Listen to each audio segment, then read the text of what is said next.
So today I'm going to show you a couple methods by which you can open up a can without your modern can opener. So whether you're camping or you've actually broken your can opener at home, I've got a couple of tools and a couple means by which you can go ahead and still get to your food. Now right here before me I've got 3 different can openers, and this is the Leatherman Wave. It's got a claw can opener. You have the standard Swiss Army knife, and it's got a wedge can opener, and you have your P38, and this is the small version. You also have a larger version of this, which is the P51. So I want to show you how to use the can openers in the way in which they're intended, and I also want to show you 2 methods to actually opening cans using a blade, because we don't always have our utility tools. Sometimes you just have a hunter's knife. So let's go ahead and get started. So your first method is going to be using the Leatherman Wave, and this is my standard carry. Now this one has a claw on it, used for the can opener, and this is the configuration that I use because I like to be able to lever. Now you have a hook up underneath and you have a bladed hook on top.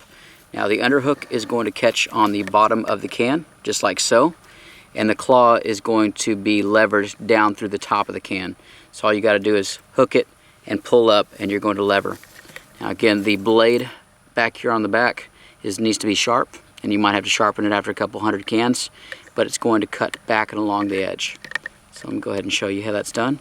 So go ahead and pierce. Made almost a centimeter size cut, just like that. And what you're going to do is work your way backwards, just like that. Pretty quick, and you can go through a lot of cans. I do myself once you get the technique down. A little bit of practice goes a long way. So that is your Leatherman. Real simple, real easy. That is my preferred method out on the trail. We also have the Swiss Army knife, and you should have one of these in your bag as well. They're extremely handy, and they incorporate a different type of can opener, and this is a bit of a wedge. Now you'll notice it has the exact same claw back here, but in this one the blade is on the front. So we're going to go ahead and take the top of this, and we're going to work forward. And your wedge is going to have a lot of the same motions, but instead of going backwards, you're going to be pushing forwards. So you say that the cutting edge is in the front, and you'll work your way all the way around, just like that. And again, once you get down a pretty good technique, you can make some pretty fast work of a can. Works out pretty well. Our third method is the P38, and I like this one. I have these things sprinkled all over my house. It's on my keychain. Very, very handy. This one has the blade up underneath, so it's going to drag backwards around the can, and you also have your little claw back here. Now the issue is that with a lot of these, after a couple hundred cans, your little bitty claw is going to start to wear down and nub off, and at that time your can opener is going to stop working very well. You also, if you're opening very large cans, that is usually what needs to be done with the P51, which is a larger version of this. I'm going to go ahead and put it right there on the edge. Whoop. And you just work your way back. Okay, pretty easy. As long as that sucker's sharp, it'll rock back and forth and it'll open those cans very quickly. And I've seen some people just slice right through it like they're using scissors. So works really well. Make sure you have a couple of these on hand, but again, they do have a bit of an expiration date. So if you're opening a lot of cans, after a while it's going to wear down. If you are without one of these 3 tools to open up cans, there are 2 more methods that you can use with your hunting knife or a lock blade to gain access to a can. So I'm going to show you with the Leatherman Wave what I'm talking about. We're going to go ahead and use the blade that is straight, not the serrated blade. And so the first one is going to be the prying method. So I'm going to go ahead and take the leading edge of the can, stick my knife in, and I'm going to use the back of the blade to pry.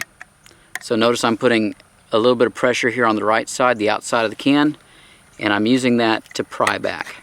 Now it's not going to be as pretty as opening the can with your can openers, but as you can see, effectively it's working around really nice. So I'm sticking it in and I'm prying down using the outside lip of the can, and that works out pretty well. Again, practice makes perfect. Lots of technique, but fairly safe. You have the last method, and that's going to be a bit of a puncture method, and instead of working forward, you're going to be working back along the edge and lip of the can. So I'm going to place the tip of the blade about a ½ centimeter to a centimeter behind the cut, with the blade going towards the cut. And I'm going to go ahead and give it a couple bops with my hand. Place it again, a couple bops, and keep on working through it. So again,